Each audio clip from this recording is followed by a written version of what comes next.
bisa terus jenak untuk mohon pimpinan dari Tuhan Yesus.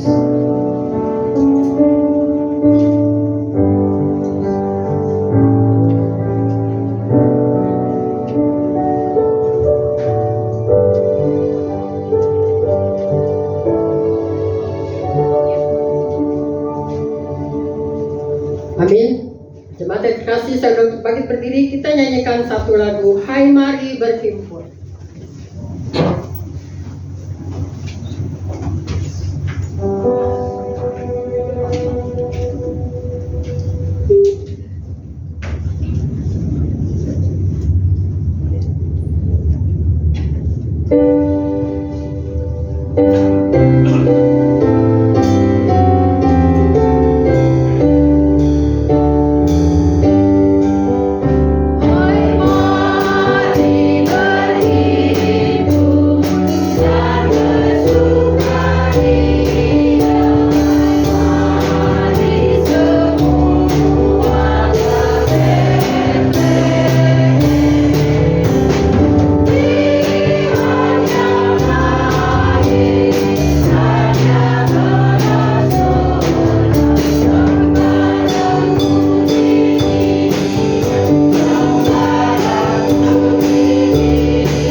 Pertolongan kita adalah dalam nama Tuhan yang menjadikan langit dan bumi, dan yang tetap setia memelihara ciptaannya untuk selama-lamanya. Amin.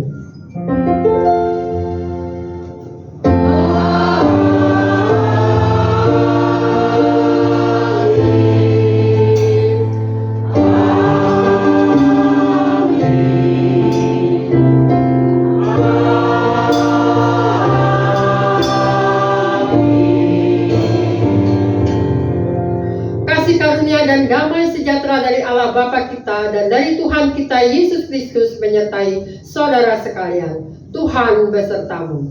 Dan besertamu juga. Silakan duduk kembali.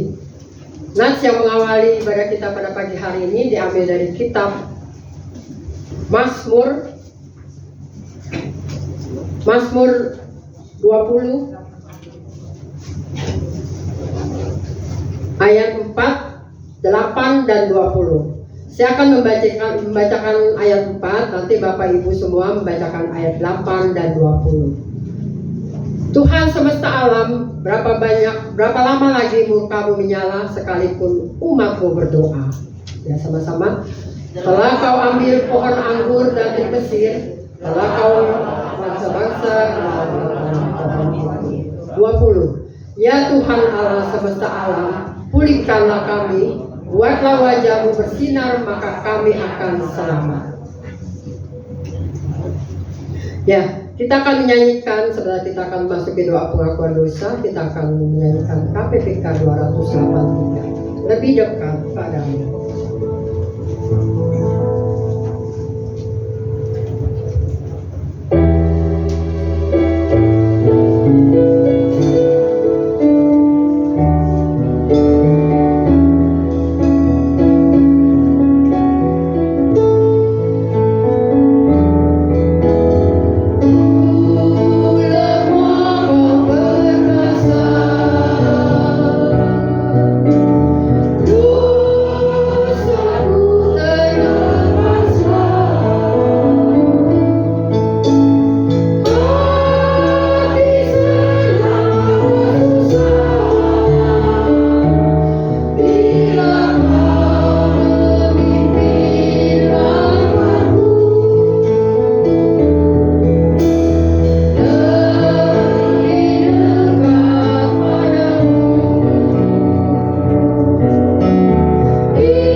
Kita akan masuk di waktu akan dosa. Mari Bapak Ibu kita ajak untuk semua ambil satu sejenak untuk kita mengakui pada Tuhan, supaya kita boleh merasakan kasih yang datang pada hari ini. Terima kasih ya Tuhan Yesus, Kau sudah beri kami kesempatan untuk kami boleh berkumpul pada pagi hari ini, untuk kami merayakan ibadah Natal dan ibadah syukur HUT yang ke-22 gereja kami ya Tuhan. Tuhan Yesus, Kau pimpin ya Tuhan acara ibadah ini dari awal sampai selesai Tuhan. Kau berkati setiap kami pada pagi hari ini. Kami juga datang kepadamu dengan kerendahan hati kami, untuk kami boleh mengakui segala dosa-dosa kami. Ampuni ya Tuhan Yesus, ampuni ya Bapa. Karena kasih sayang-Mu kami telah mengingat kebaikan-Mu ya Tuhan pada pagi hari ini. Kami serahkan sekali lagi ya Tuhan ibadah Natal dan ibadah syukur HUT yang ke-22 pada hari ini, dari awal sampai selesai. Kau berkati setiap kami, Kau berkati puji-pujian kami supaya berkenan di hadapan-Mu, dan Kau juga berkati hamba-Mu Pendeta Suto Tanda akan bakal firman-Mu pada hari ini. Terima kasih Bapa, semua ini kami serahkan di dalam tangan-Mu, hanya di dalam nama Yesus kami berdoa dan ucap syukur. Haleluya, amin. Ya, kita undang untuk bangkit berdiri. Kita akan membaca berita anugerah. Berita anugerah pada hari ini diambil dari kitab Yesaya 58 ayat 8. Ya, kita baca bersama-sama ya. 2, 3. Pada waktu inilah terangmu akan berkah seperti fajar, dan kamu akan pulih dengan segera. Kebenaran menjadi barisan depanmu, dan kemuliaan Tuhan barisan belakangmu. Demikianlah berita anugerah. Syukur kepada Allah. Nama Tuhan Yesus. Ya, kita menyanyikan pujian dari Evrita Nugra dari KPPK nomor 88. Karena lagu ini lagu dunia gemar bergembira, kita boleh bertepuk tangan ya untuk pujian ini ya.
Tapi sebelumnya kita akan persembahan pujian dari Voice Vokal Group gabungan ya, dari Tunas Remaja, Voice KP, dan Vokal Group Fimas. Saya silakan.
Ya, kita siapkan hati kita untuk mendengar firman Tuhan yang disampaikan oleh hamba-Nya, Pendeta Sutopo.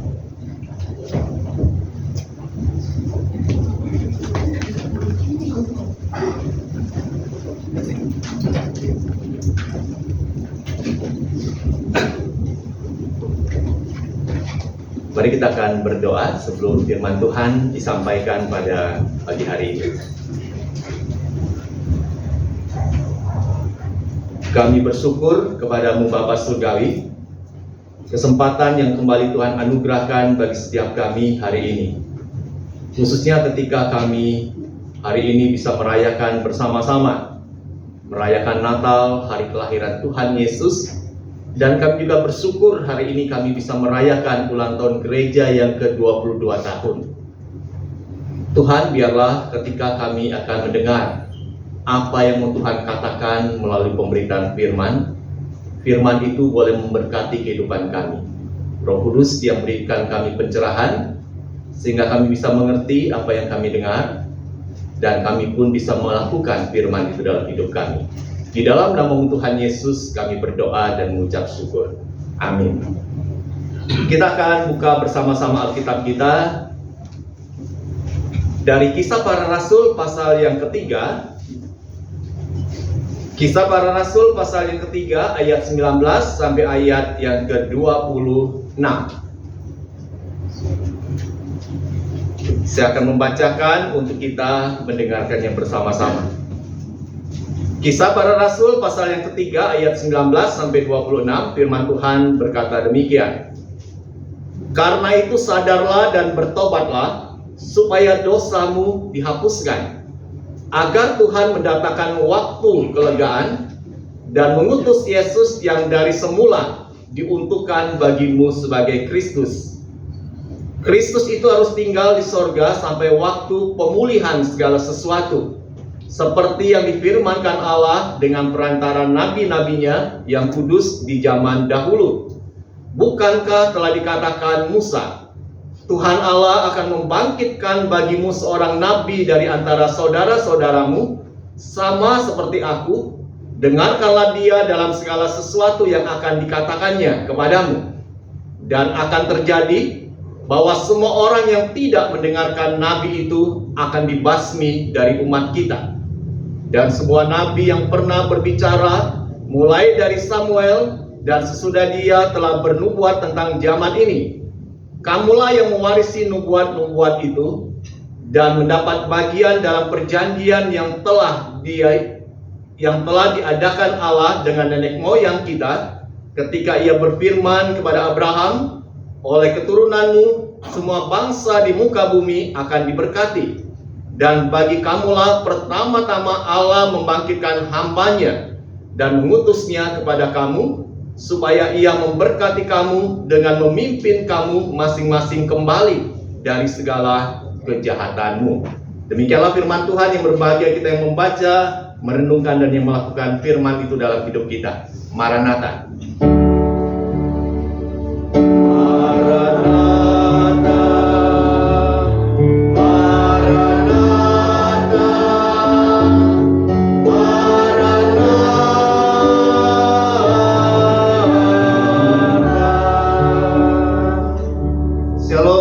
Jemaat yang dikasih Tuhan, selamat Natal. Hari ini kita memperingati Natal untuk GKI Agape Pos Pilamati Mas. Dan juga hari ini kita bersyukur kalau di depan ada ditulis angka 22. Apa itu arti angka 22 ya?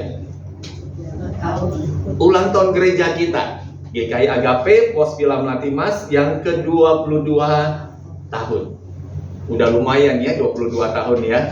Berarti jemaat yang hadir hari ini ada yang umurnya 22 tahun? Ada saya. Ini ya.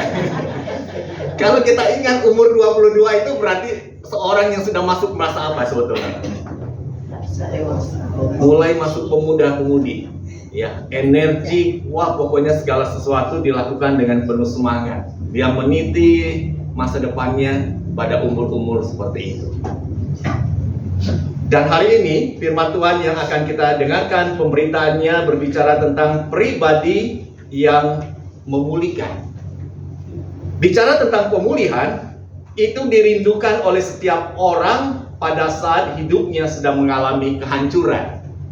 Hidupnya sedang mengalami keterpurukan yang disebabkan oleh persoalan hidup yang dia alami. Beberapa waktu terakhir ini kita cukup dikejutkan dengan beberapa kasus bunuh diri yang gak hanya dilakukan oleh satu orang, tapi satu keluarga. Pernah dengar kasusnya?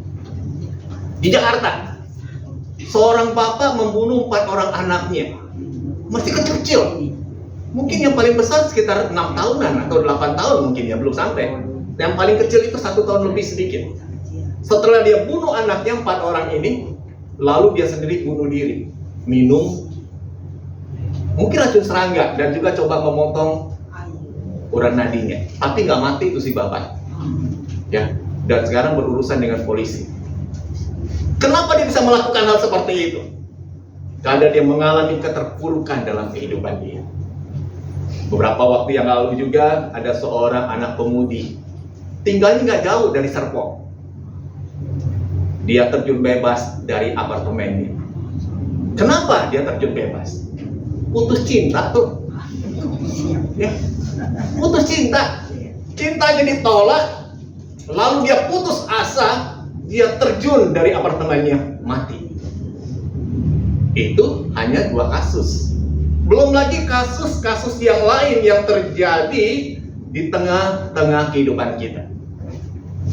Nah, melihat fenomena seperti ini, timbul pertanyaan bagi kita. Apakah seseorang bisa mengalami pemulihan ketika hidupnya sudah hancur dan terpuruk? Bisa nggak mengalami pemulihan? Atau ketika orang itu sudah terpuruk, hancur, hidupnya berakhir segala sesuatu, sehingga ada dalam pikirannya bagaimana saya mengakhiri hidup ini? Apa seperti itu? Jangan-jangan kita yang hari ini hadir berada dalam kondisi seperti itu. Pemulihan bisa terjadi jika orang itu datang pada pribadi yang tepat. Saya tanya Pak Rudi, kalau mobilnya rusak, diperbaikinya ke tukang restoran atau kemana? Betul, ke bengkel. Nggak salah tempat. Mobil yang rusak kita bawa ke bengkel, ke seorang teknisi yang akan memperbaiki mobil itu. Betul ya? Ibu Aili kalau sakit, pergi kemana Ibu Aili? Ke tukang? Dokter dong. Ke dokter. Ketika kita sakit, kita pergi ke dokter karena dokter ini adalah pribadi yang tepat untuk kita bisa mengalami yang namanya pemulihan. Itu dalam realita hidup kita. Kita harus tahu pribadi siapa yang akan kita datangi. Kalau rumah bocor gimana? Betul ya. Panggil siapa yang datang? Tukang masak? Dokter? Bukan. Ketika rumah kita rusak, bocor, kita panggil tukang untuk memperbaiki rumah itu, karena dia pribadi yang tepat. Nah, bagaimana ketika kita berbicara tentang seorang yang hidupnya sudah hancur, terpuruk, dia mau datang kepada siapa? Seperti tadi yang saya kasih contoh, satu keluarga hidupnya terpuruk luar biasa. Ada para ahli katakan, bapak ini melakukan tindakan nikah, membunuh anaknya, 4 orang anaknya karena keadaan ekonomi keluarga yang sudah begitu terpuruk. Dia melihat segala sesuatu buntu jalan. Tapi dia bingung mau pergi kepada siapa. Nah, pembacaan Alkitab kita hari ini, kita akan melihat dari Kisah Para Rasul pasal yang ketiga. Apa yang kita baca, ayat yang ke-19 sampai 26 itu merupakan bagian dari satu perikop sebelumnya di atasnya. Cerita tentang apa sebetulnya? Bapak Ibu pernah baca nggak kisah ini? Kisah Para Rasul pasal 3. Pernah baca? Ini menceritakan tentang apa? Nanti di rumah baca ya, lengkap satu pasal ini, pasal 3 dari ayat 1 sampai 26. Ini merupakan satu rangkaian mengisahkan tentang seorang yang sakit lumpuh. Sudah berapa lama sih orang ini sakit lumpuh?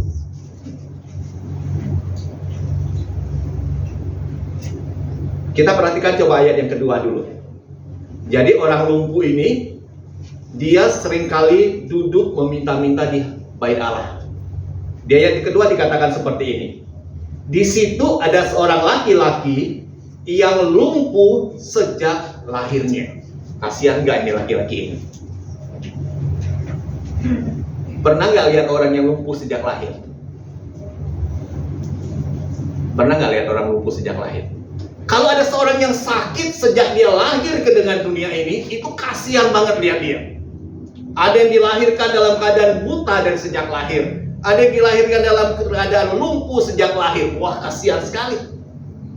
Dan laki-laki ini dikatakan dia lumpuh sejak lahirnya. Kita bisa coba merasakan perasaan hati si lumpuh ini. Gak bisa menikmati, bisa berjalan sendiri. Mulai dari lahir dia harus ditolong oleh orang lain karena kelumpuhan dia.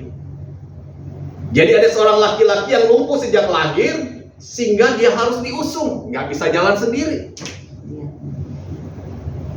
Hari ini oma dan opa yang biasa hadir ibadah nggak bisa dibawa untuk hadir dalam perayaan Natal.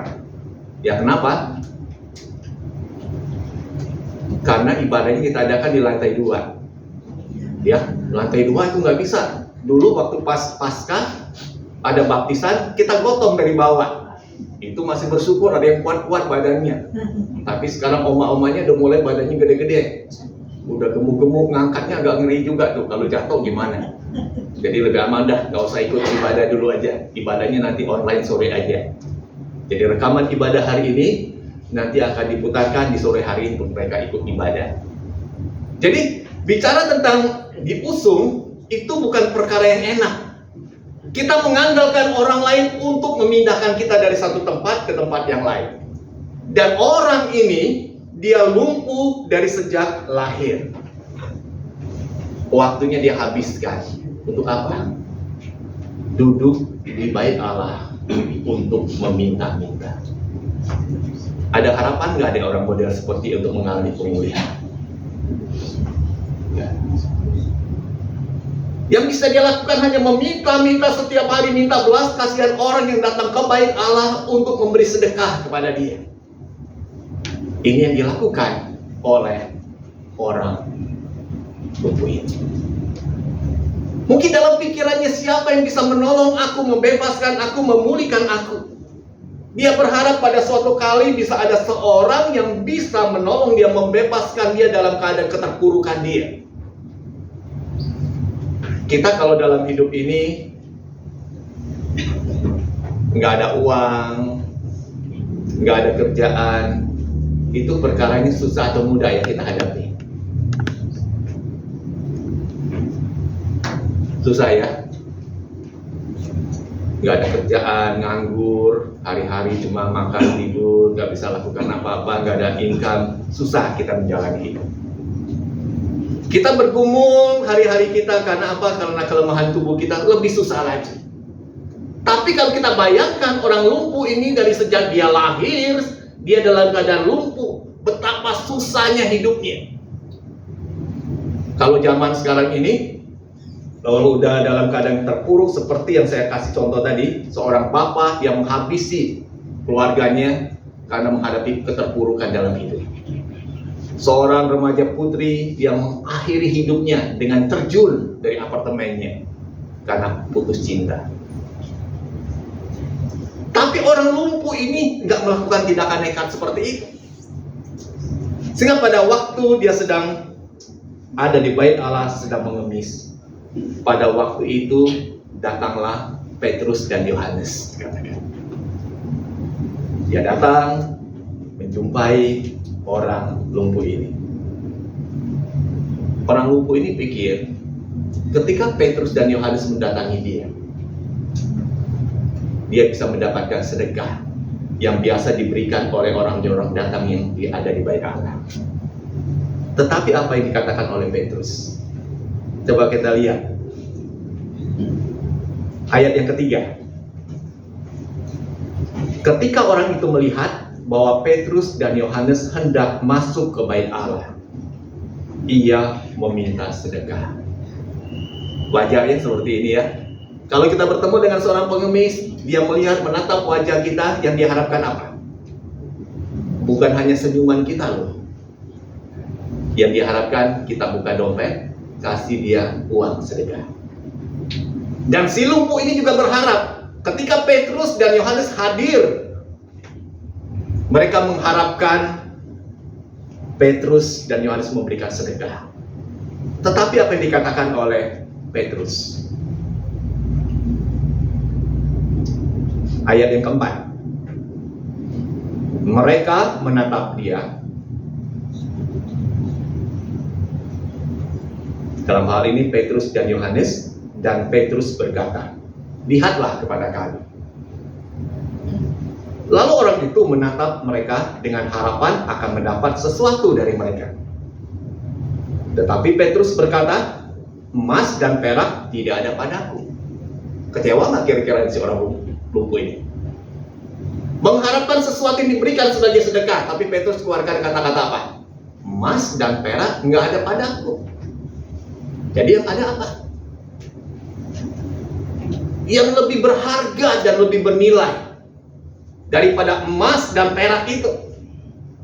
Dia katakan, tetapi apa yang kupunyai? Apa yang dipunyai oleh Petrus dan Yohanes?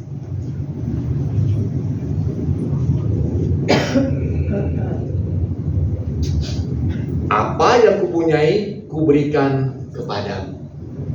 Bukan emas dan perak, bukan uang, sesuatu yang jauh lebih berharga dari semua itu. Demi nama Yesus Kristus, orang Nazaret itu, berjalanlah. Ini yang Petrus tawarkan kepada orang itu. Lebih bernilai enggak sih? Antara emas perak dengan pribadi Yesus. Mana yang lebih bernilai?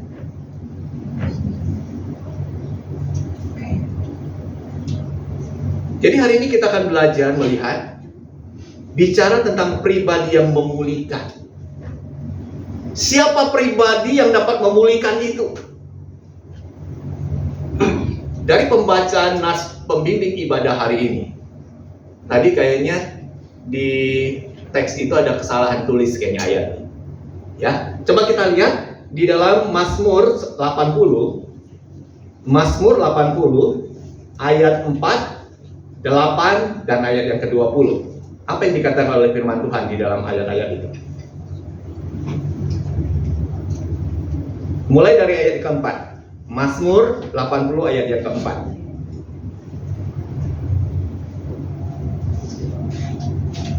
Ibu-ibu tolong baca ayat ini. Mazmur 80 ayat yang keempat.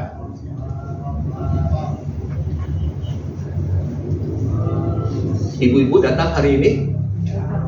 Datang tolong baca. Ya Allah, berikanlah kami membuatlah wajahmu bersinar, maka kami akan selamat. Oke, sekarang kaum pria, tolong baca ayat yang ke-8. Kaum pria datang hari ini? Kaum bapak? Datang ya? Oke, silakan dibaca.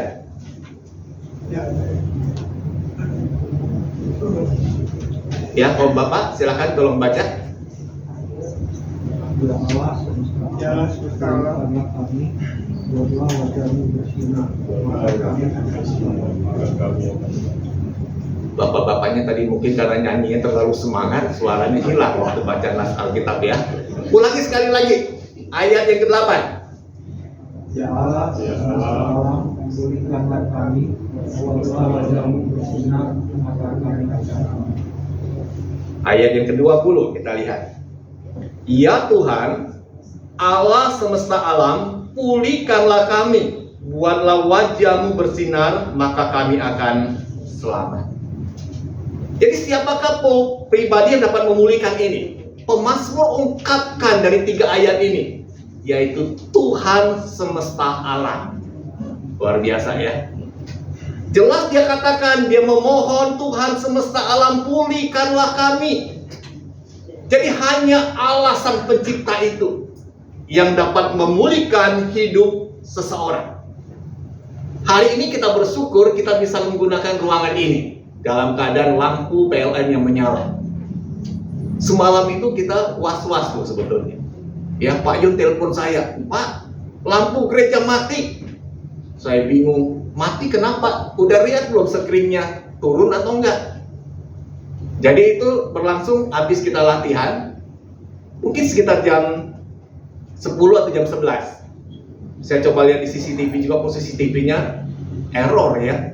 Jadi berarti ada sesuatu, mungkin listriknya mati. Saya tanya, Pak Yun udah periksa belum? Udah, nggak ada yang turun, nggak ada yang jepret. Lantai 1 mati, lantai 2 cuma hidup lampu ini, dan yang lainnya mati. Saya bingung. Terus apakah saya bisa membetulkan listrik itu? Apakah Pak Yun juga bisa membetulkan listrik itu? Kami nggak bisa. Ya kami bisa tahu itu cuma kalau screen-nya turun, ngejepret, kita tinggal naikin, hidup lagi, biasanya seperti itu. Tapi screen nggak turun, tapi listrik mati. Apa yang bisa dilakukan untuk memulihkan listrik itu bisa nyala lagi? Siapa yang bisa memulihkan itu? Menghidupkan lagi listrik itu? Betul, PLN. Kita telepon, kenapa? Karena PLN lah yang waktu memasang instalasi sehingga bisa dialirkan listrik itu ke gereja. Lumayan dia periksanya ya. Saya sempat tanya, berani banget nih tukang PLN yang naik-naik ke tiang listrik, tegangan listrik begitu tinggi. Kalau kesetrum kan bisa inailahi, mati di tempat. Tapi dia tahu bagian yang mana yang harus dia perbaiki. Dan puji Tuhan hari ini kita bisa memakai ruangan ini, listriknya menyala. Jadi saya coba memikirkan lagi, orang yang memasang itu, dia tahu di mana titik-titik kerusakan yang terjadi. Nah sama seperti kalau kita misalnya punya kendaraan, mobil kita rusak, kita bawa ke bengkel, ke teknisi, montirnya. Dia tahu bagian mana yang rusak. Nah bagaimana dengan kehidupan kita? Kalau kita mengalami keterpurukan dan kehancuran dalam hidup, kenapa kita perlu datang kepada Tuhan Sang Pencipta alam semesta? Karena Tuhan yang menciptakan kita. Tuhan yang tahu segala sesuatu dalam hidup seseorang. Dan hal yang kedua, lebih dipertegas lagi siapa pribadi yang dapat memulihkan itu. Dari Kisah Para Rasul pasal yang ketiga ini. Jadi pada waktu Petrus dan Yohanes datang berjumpa dengan pengemis yang lumpuh ini, Petrus katakan, emas dan perak nggak ada pada kami. Tetapi kami akan memberikan apa yang kami punya. Apa yang dia punya, yaitu Petrus punya, yaitu dalam nama Yesus. Engkau akan mengalami pemulihan itu. Wow, luar biasa. Sehingga dicatat di dalam apa yang ditulis di dalam Kisah Para Rasul, orang lumpuh ini pada akhirnya bisa dipulihkan, dia bisa berjalan lagi. Hal yang kedua kita akan pelajari, bagaimana cara untuk kita bisa mengalami pemulihan itu. Pak Rudi kalau bawa mobil ke bengkel, Pak Rudi mengasih ini nggak, perintah nggak kepada montirnya, Pak, kayaknya bagian ini rusak, ini rusak, seperti itu nggak Pak Rudi? Enggak. Terus ngapain tuh bawa mobil ke bengkel? Suruh dia tolong ngecek apa yang ada di sana. Iya. Jadi ketika kita mau mengalami pemulihan, kita harus tahu dulu, kita nggak mampu memperbaiki itu, betul kan? Bukan keahlian saya untuk memperbaiki. Sadari keterbatasan kita, kelemahan kita, bahwa kita nggak bisa memulihkan itu. Kalau kita nggak bisa memulihkan, berarti kita harus menyerahkan kepada orang yang mampu untuk memulihkan dan memperbaiki. Waktu kita menyerahkan itu, berarti ada unsur apa di sana? Unsur percaya kepada dia, betul ya? Kalau Ibu Sujan waktu pergi ke dokter, Kan dokter periksa nih, periksa, selesai periksa, lalu dokternya kan kasih obat. Ibu Sucen tanya nggak kepada dokter? Dokter, obatnya bisa bunuh saya nggak? Kalau saya minum nanti saya mati nggak? Penyakit saya semakin parah nggak? Kalau tanya seperti itu, respon dokternya terhadap pasien model ini apa sebagai respon? Marah. Dia pasti akan marah. Ya, kalau kita tanya pertanyaan seperti itu berarti kita meragukan, tidak percaya kepada dokter itu. Dia akan marah, tersinggung. Yang kita lakukan apa biasanya? Kalau dokter kasih resep, kasih obat, yang kita katakan apa? Terima kasih dokter, saya akan minum obat ini karena saya yakin obat ini bisa menyembuhkan saya. Nah, hal yang sama seperti itu. Jadi bagaimana caranya agar kita bisa dipulihkan oleh Tuhan? Kita sadar keterbatasan diri kita, keberdosaan diri kita, dan kita perlu bertobat, datang kepada Tuhan, minta pengampunan dari Tuhan.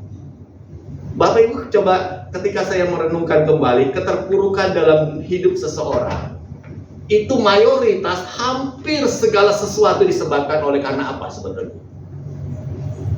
Dosa. Saya hanya membaca di dalam Alkitab, keterpurukan yang dialami oleh seseorang itu oleh karena pekerjaan iblis, itu hanya di dalam kitab Ayub. Betul nggak? Hanya di dalam kitab Ayub. Bagaimana Ayub itu diserang oleh iblis, sehingga keadaannya sangat terpuruk, luar biasa terpuruknya. Hartanya habis, anaknya habis, kesehatannya habis. Yang tinggal siapa? Yang disisakan istrinya doang, dengan nafas hidupnya masih dia punya, betul? Istrinya mendukung nggak untuk Ayub ini untuk kuat di dalam Tuhan? Ya. Dia menyuruh Ayub, kutukilah Tuhan lalu kau mati. Ini yang dilakukan. Keterpurukan yang dialami oleh Ayub karena apa? Karena kuasa kegelapan iblis itu ingin menghancurkan hidup Ayub. Tetapi yang lain, sebagian besar, mayoritasnya kehancuran hidup seseorang, keterpurukan hidup seseorang disebabkan oleh apa? Dosa. Karena dosa dan kesalahan dia lakukan membuat kehidupannya hancur luar biasa. Berarti untuk kita bisa mengalami pemulihan itu, kita harus sadar, saya orang berdosa. Saya sudah melakukan dosa ini, Tuhan ampuni saya mau bertobat dari dosa ini. Kalau kita nggak menyadari, nggak bertobat dari keberdosaan kita, bisa nggak pemulihan itu terjadi?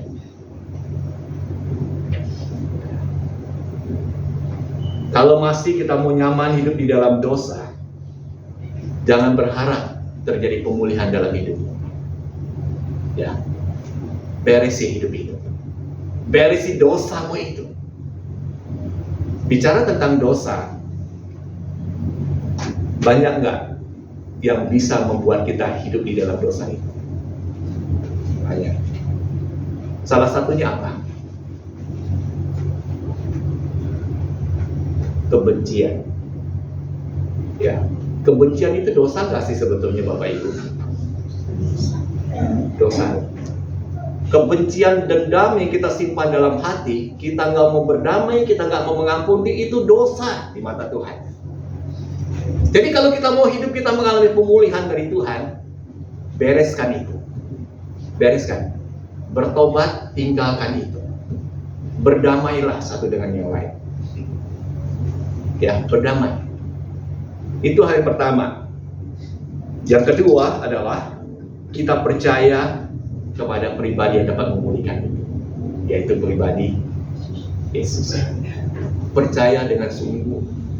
Bukan hanya kita katakan Tuhan aku percaya hanya sekedar di mulut, tapi wujudkan itu bahwa saya percaya kepada Tuhan, saya menyerahkan kehidupan saya sepenuhnya ke dalam tuntunan tangan Tuhan. Itu percaya. Ibu Lingling, hari ini saya lihat duduk di kursi dengan nyaman ya. Kenapa Ibu Lini berani duduk di kursi itu dengan nyaman? Ya, kenapa Ibu Lini berani duduk di kursi itu dengan nyaman? Enggak takut jatuh? Nah, ini loh artinya kita percaya loh. Ya, ingat, percaya itu seperti itu. Jadi kita tahu bahwa kursi itu kuat, bisa menampung, menopang tubuh kita. Kalau kita yakin, berarti kita menyerahkan hidup kita sepenuhnya untuk bisa duduk di kursi itu. Itu artinya hidup beriman percaya. Kalau misalnya Ibu Ling, kursi itu kuat loh untuk diduduki. Tapi Ibu Ling lihat, kuat, ada, saya duduknya di sana aja. Itu percaya nggak namanya? Itu bukan percaya, percayaan, pura-pura percaya. Tapi kalau orang namanya percaya, dia menyerahkan hidupnya seluruhnya kepada pribadi yang dia percaya. Nah, kita pun kepada Tuhan seperti itu. Tuhan, aku percaya Engkau pribadi yang dapat memulihkan kehidupanku. Aku menyerahkan seluruh kehidupanku dalam tangan tuntunan Tuhan. Hal yang terakhir kita akan pelajari, ketika kita sudah mengalami pemulihan itu oleh pribadi Yesus yang kita percaya, apa yang akan kita alami ketika kita sudah dipulihkan? Kita akan lihat di dalam Kisah Para Rasul pasal 3 ayat 26 dikatakan apa?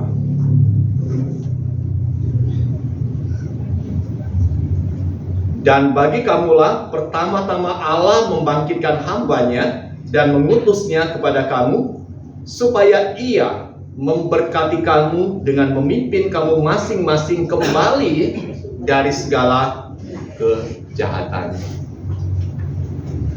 Kalau kita sudah dipulihkan oleh Tuhan, Dia akan memberkati hidupmu dan memimpin kehidupanmu untuk kembali dari segala kejahatanmu itu. Jangan lagi balik ke sana. Ya, kita berpaling, tinggalkan itu. Jadi kalau kita sudah mengalami pemulihan, jangan lagi engkau biarkan hidupmu ada di dalam kehidupan yang berdosa yang membuat engkau terpuruk. Ini pertama. Yang kedua dikatakan di dalam berita anugerah yang tadi sudah dibacakan di dalam Yesaya 48. Coba kita lihat sama-sama, ya. Yesaya 58. Yesaya 58, apa yang dikatakan oleh firman Tuhan? Yesaya 58 ayat yang ke-8.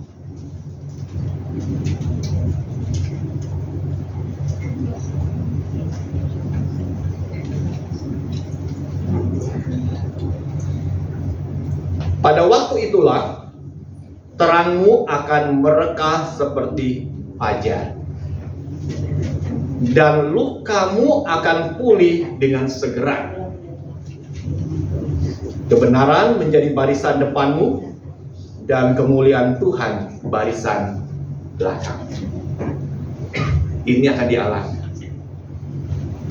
Apa yang diungkapkan oleh Yesaya 58 ayat 8, dikatakan tadi, terangmu akan merekah seperti fajar, memancar seperti itu. Bapak Ibu kalau melihat matahari yang bersinar pada waktu fajar itu, indah nggak sinarnya? Dari yang gelap, lalu keluar sinar matahari, membuat suasana sekeliling jadi cerah, terang. Itu gambarannya. Jadi kalau kita sudah dipulihkan oleh Tuhan, kita melihat di depan kita itu bukan lagi kegelapan, bukan lagi kesuraman, tetapi terang, cerah di depan kita. Senang nggak kalau hidup model seperti itu? Maunya di depan kita kelihatan suram, mendung, gelap, senang hidup seperti itu? Tersiksa. Kalau kita sudah dipulihkan oleh Tuhan, di depan kita akan kelihatan cerah, terang itu. Dan itu akan dialami oleh setiap anak-anak Tuhan yang sudah dipulihkan oleh pribadi Yesus. Bahkan dikatakan juga lukamu akan dipulihkan segera. Akan pulih. Dalam hidup kita ini seringkali kan bisa timbul banyak luka. Ya, bisa timbul banyak luka. Luka-luka yang disebabkan oleh apa? Di dalam relasi kita satu dengan yang lain. Ada luka yang seringkali kita alami. Siapa yang bisa memulihkan luka itu? Kristus. Kristus akan dapat memulihkan itu. Saya yakin setiap kita pasti punya luka dalam kehidupan kita. Luka karena disakiti oleh orang-orang di sekitar kita. Dan yang terakhir itu dikatakan kebenaranmu dan kebenaran akan menjadi barisan depanmu dan kemuliaan Tuhan barisan belakangmu. Wah, indah hidup model seperti ini. Hidup yang sudah dipulihkan Tuhan itu hidup yang membawa kesukaan besar bagi setiap kita. Jadi hari ini di dalam momen kita merayakan Natal, kita merayakan HUT Gereja yang ke-22 tahun, mari kita berefleksi kembali bahwa Sang Bayi Natal itu, Yesus Kristus telah lahir buat kita. Dialah pribadi yang dapat memulihkan segala sesuatu dalam hidup kita, termasuk juga dalam kehidupan kita bergereja. Pasca COVID yang sudah berlangsung kurang lebih 3 tahunan, itu belum memulihkan seutuhnya kehidupan kita bergereja. Ya, belum. Masih banyak jemaat-jemaat Tuhan yang merasa ketakutan untuk datang ibadah. Masih banyak. Bukan hanya yang sudah lanjut usia, yang muda-muda pun banyak, nggak tahu takut atau karena malas mau datang ibadah secara onsite di gereja. Itu terjadi. Belum lagi kita lihat di dalam kegiatan-kegiatan ibadah yang kita lakukan, belum sepenuhnya pulih. Kita baru mengadakan ibadah di komisi sebulan baru 1 kali. Betul kan ya? Itu pun gabungan. Komisi wanita dan usia indah. Kalau dulu sebelum COVID, kita adakannya kan rutin 2 minggu sekali. Ya, 2 minggu sekali. Jadi hampir setiap minggu kita ada kegiatan komisi. KW, wanita, dan komisi lansia. Tapi itu terputus pada waktu COVID. Kita dalam persekutuan doa, kita nggak bisa adakan secara onsite, secara rutin. Kita adakan secara online. Enak nggak kalau ibadah online ya sebetulnya?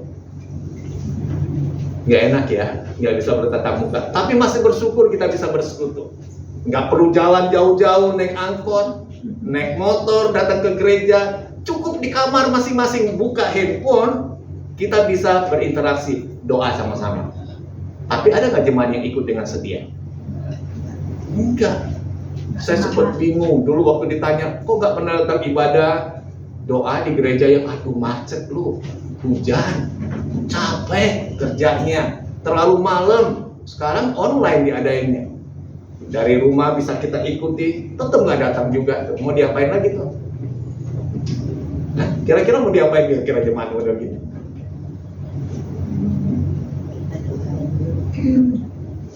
Kan kembali lagi bertanya kepada diri kita.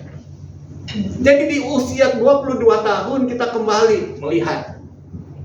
Kita mohon Tuhan pulihkanlah akan kami dalam hidup kami bergereja.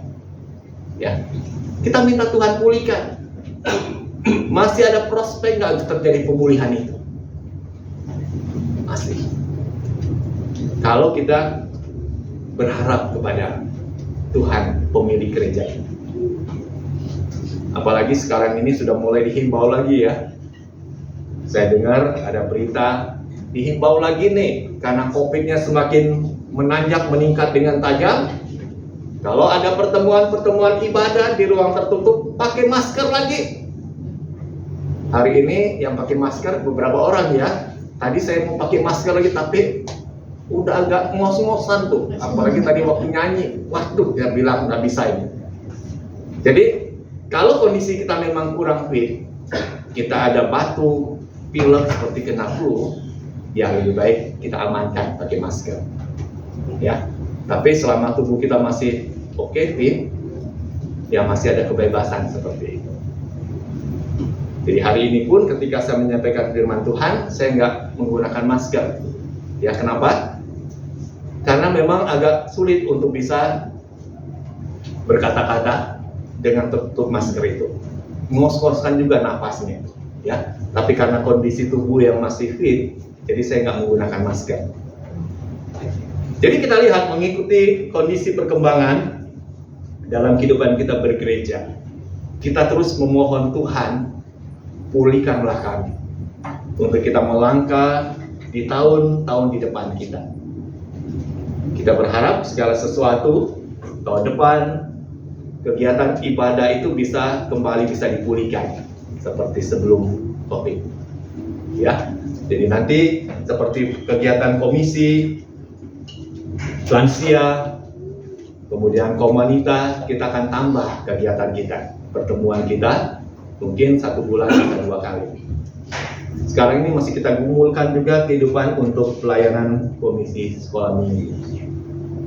Sekolah minggu kan kita nggak ada, ya, anak-anaknya udah gede-gede, orang tuanya sebagian besar kan udah keluarga senior ini.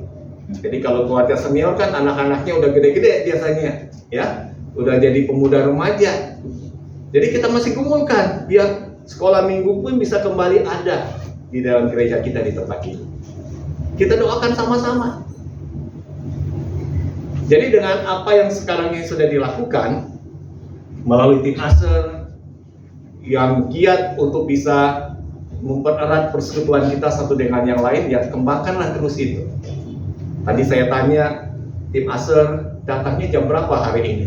Waduh, lebih pagi lagi, jam 7 udah datang tuh, malah setengah 7 udah datang, ya. Dalam luar biasa. Tadi rata-rata kita hadir dalam ibadah jam berapa tadi?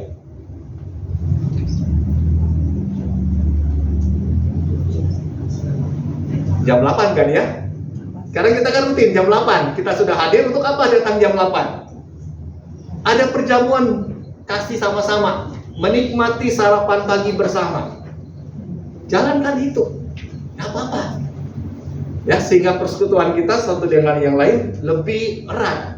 Dan jangan lupa, kalau kita sudah mengalami keindahan persekutuan kita di dalam gereja Tuhan di depan ini, jangan tutup mulut.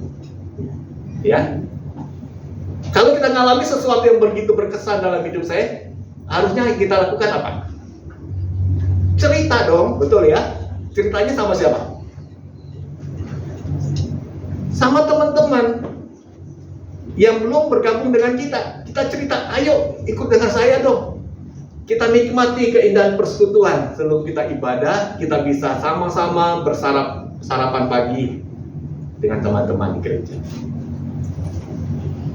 Jadi biarlah yang kita lakukan sekarang ini itu bisa membuat kita ada sebuah kesan tersendiri. Kalau itu berkesan dalam hidup kita, kita nggak akan pernah bisa diam tutup mulut. Kita pasti akan cerita sama orang lain, betul ya? Kita pasti akan cerita. Kecuali kalau kita mengalami perasaan ketidakpuasan, kejengkelan, kemarahan, yang kita keluarkan apa dalam kita cerita dengan orang lain? Kekecewaan kita. Jadi biarlah melalui momen ulang tahun hari ini, mari kita sama-sama kembali, ya, memohon kepada Tuhan untuk Tuhan juga memulihkan kehidupan kita bergereja, dan terlebih lagi untuk kehidupan pribadi kita masing-masing. Kondisi apapun yang sedang kita alami sekarang ini, keterpurukan apapun yang kita alami sekarang ini, ingatlah ada pribadi Yesus yang dapat memulihkan. Jangan berpaling kepada yang lain. Kepada siapa biasanya ditawarkan? Kuasa gelap, orang yang ngaku pintar, lalu menjerumuskan diri kepada hal-hal yang lebih berdosa. Seperti apa? Melakukan tindakan nekat. Ada yang tadi saya katakan terjun bunuh diri. Melakukan apa lagi?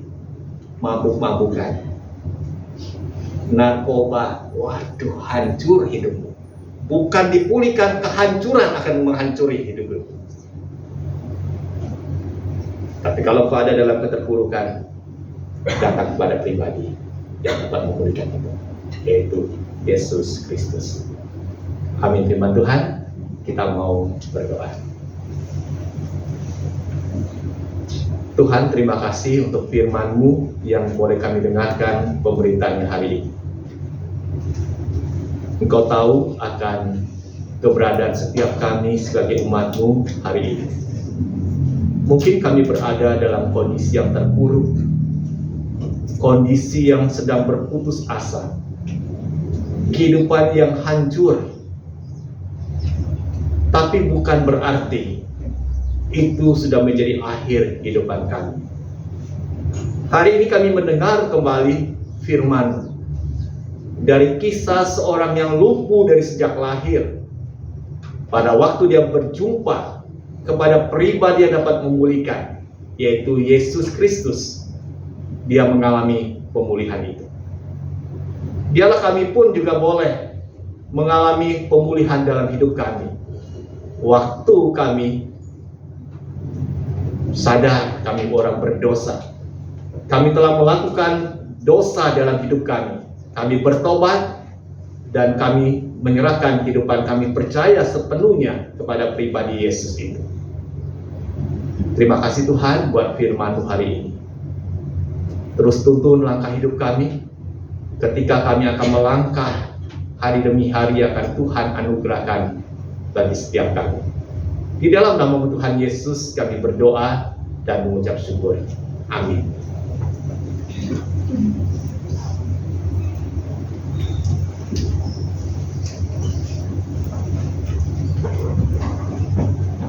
Ya, terpujilah Tuhan, kita sudah mendengar firman Tuhan.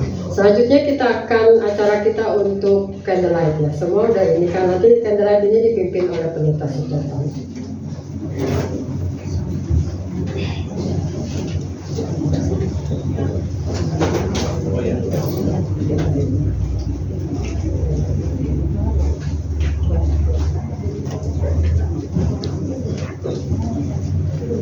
Ya, semuanya boleh siapkan lilin yang sudah tadi diberikan.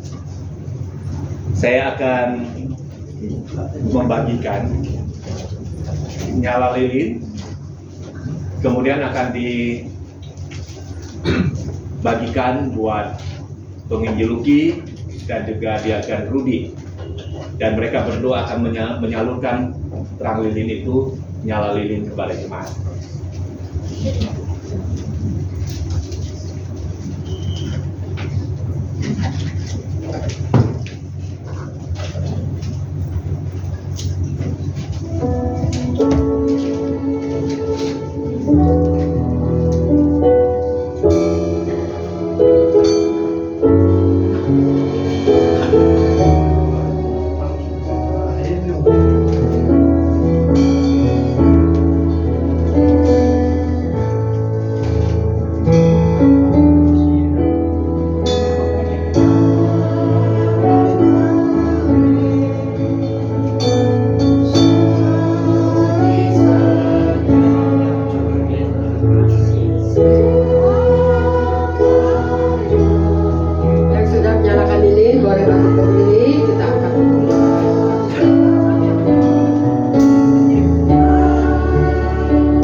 Sudarta.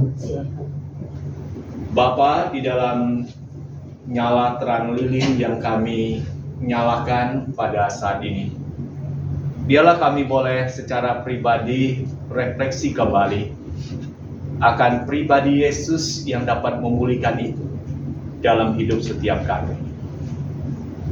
Seberapapun kecil nyala lilin ini, tetapi ketika nyala itu terus menyala di tengah kegelapan, maka akan memancar terang dan kegelapan itu pun akan sirna. Biarlah setiap kami tetap menaruh iman pengharapan kepada pribadi Yesus yang dapat memulihkan kehidupan kami. Kami beriman teguh kepada Engkau dan menyerahkan kehidupan kami sepenuhnya ke dalam tangan Tuhan. Terima kasih Bapa, Yesus yang sudah lahir buat kami. Yesus juga yang akan senantiasa menuntun langkah hidup kami hari demi hari di depan. Sehingga kami tidak takut untuk menghadapi masa depan yang akan Tuhan anugerahkan bagi kami. Masa depan yang penuh dengan sinar terang, seperti fajar yang merekah. Itu menjadi iman dan pengharapan kami, bahwa ada Tuhan yang berjalan di depan kami.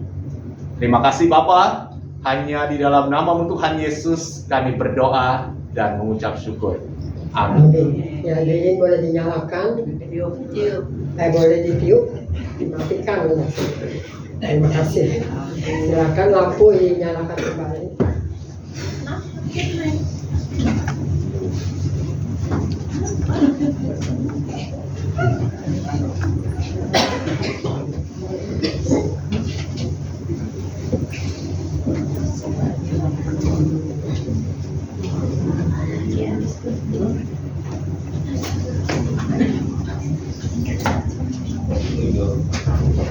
Ya, Ibu Bapak saya minta berdiri.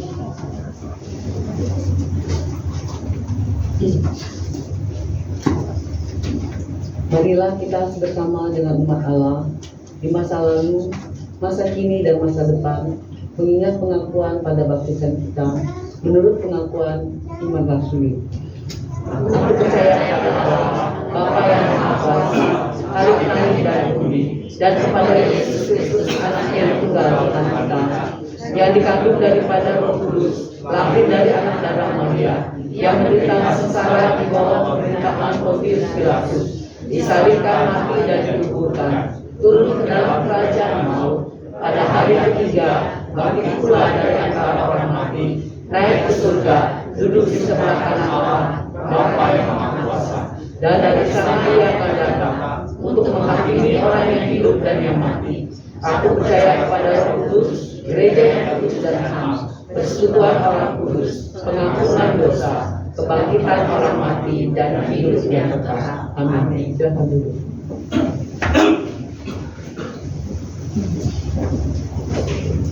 Ya, tiba saatnya kita akan memberikan persembahan.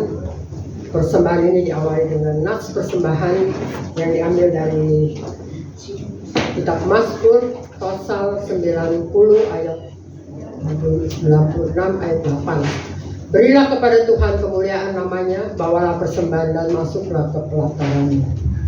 Kita akan menyanyikan pujian persembahan Padang Rumput yang Sunyi. Padang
kasih ya Bapak yang di surga.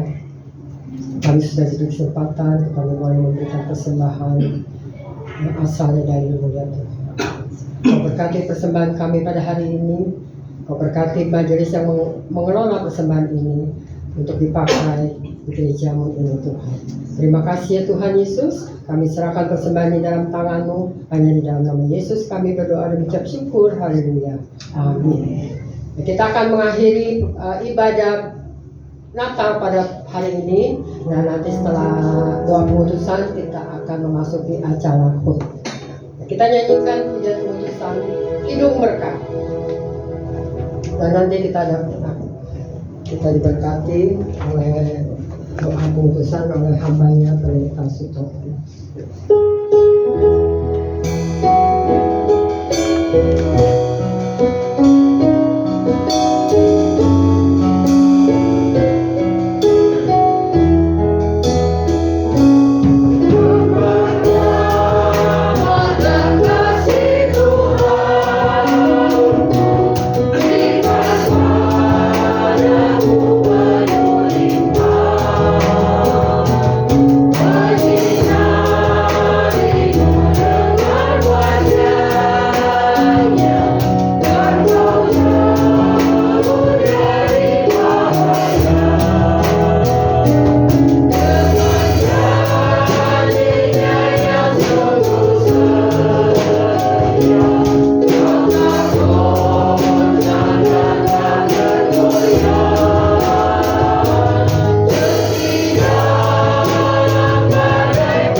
Jemaat yang dikasihi oleh Tuhan Yesus Kristus, arahkanlah hatimu kepada Tuhan.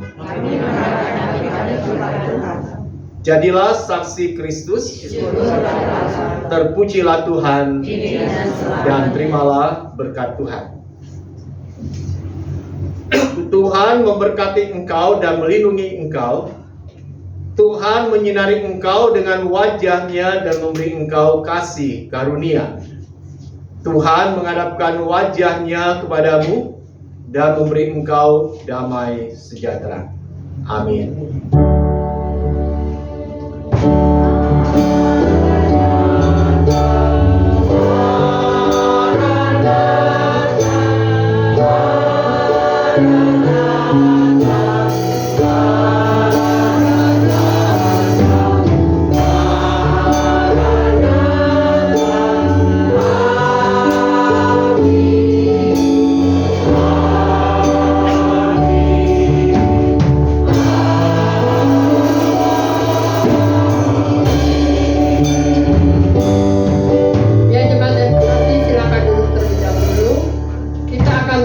Acara ulang tahun gereja kita yang ke-22.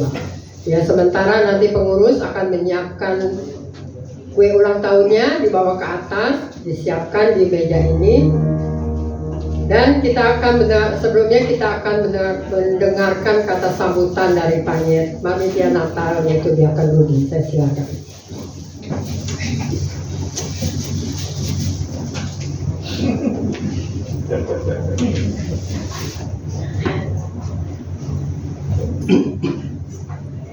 Salam, selamat pagi Bapak Ibu yang terkasih dalam Tuhan kita Yesus. Pertama-tama kita mengucapkan syukur atas kebaikan Tuhan sehingga pada pagi ini kita dapat melaksanakan kebaktian Natal dan gereja kita. Saya berterima kasih untuk segenap panitia dan pengurus sehingga acara ini dapat dilaksanakan baik. Dan kami juga berterima kasih atas segenap jemaat yang telah mempersiapkan persembahan untuk Natal dan acara HUT ini. Ya, kami juga bersyukur. Kami segenap panitia dan pengurus mengucapkan selamat hari Natal dan HUT gereja kita yang ke-22. Kiranya damai Natal dan kasih sayang Tuhan kita Yesus Kristus menyertai kita semua. Amin.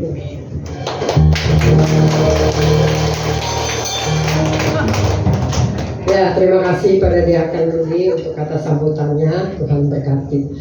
Ya, nanti kita akan persiapkan kue ulang tahunnya. Kita akan meniup lilin, memotong kue. Kita nyanyikan dulu Happy Birthday. Ya, kita nyanyikan dulu. Sementara pengurus untuk kuenya ya. Happy Birthday. Happy birthday to you. Happy birthday to you. Happy birthday,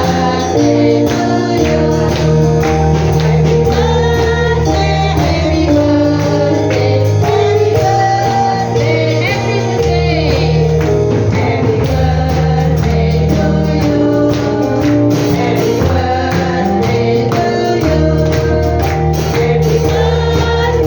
happy birthday, happy birthday to you. Ya, letakkan di meja. Nanti saya panggil sebagai kepala sidang kita. Kita panggil pendeta Sutotan. Saya juga memanggil penginjil Luki, Pastor Luki, Diakan Rudi, Diakan Lisun untuk sama-sama memotong kue, meniup lilin, memotong kue ya. Dan nanti doa syukur disampaikan oleh pendeta Sutotan. Happy birthday. Happy birthday. Silakan maju. Happy birthday to you. Kami berdiri. Happy birthday, happy birthday to you. Happy birthday to you. Ya, silakan nyalakan pintunya. Happy birthday to you. Happy birthday, happy birthday,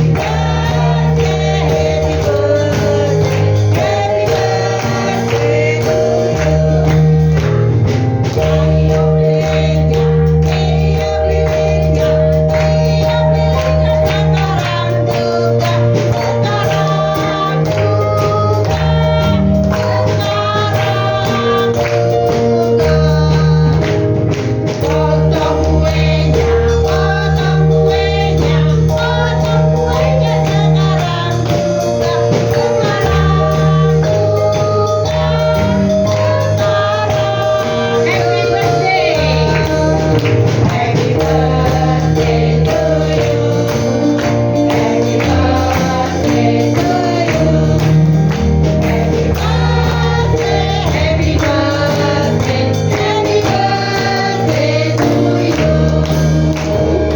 Ya, saya minta Pendeta Sutotan untuk berdoa syukur untuk HUT gereja kita yang ke-22.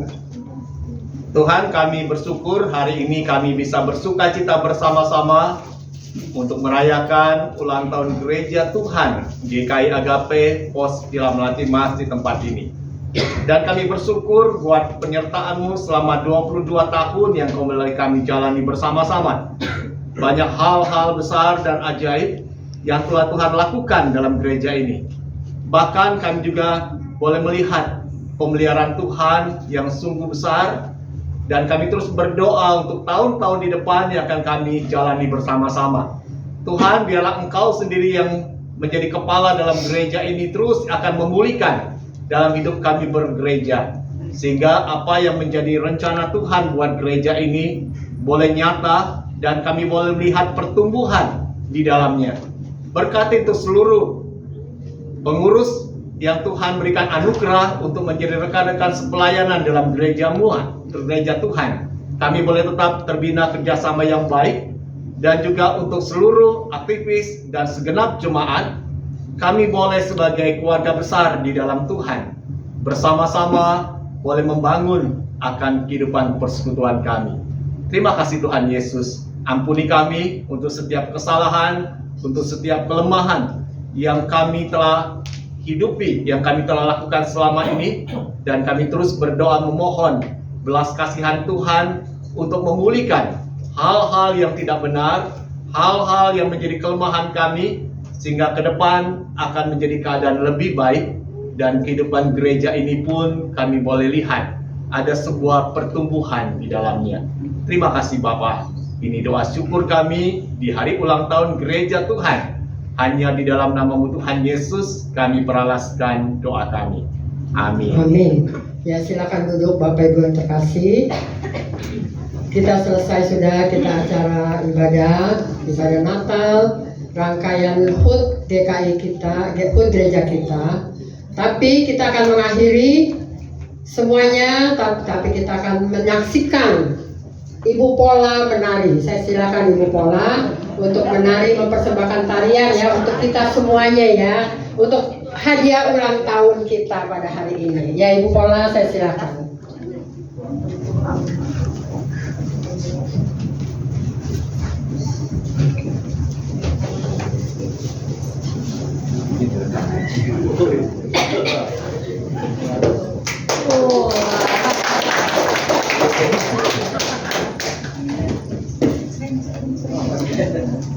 勇敢的明星啊，对不对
？Ya, terima kasih. Sesi Aipola, kita doakan untuk kesehatan Aipola supaya tahun-tahun depan Aipola bisa menari lagi. Amin. Kita beri aplaus sekali lagi ya. Ya, kita sebelum membubarkan, maksudnya sebelum jemaat berakhir kita ibadah kita, mungkin saya minta hamba Tuhan, diaken dan pengurus boleh berfoto bersama. Panitia Natal boleh maju ke depan, kita bisa berfoto bersama terlebih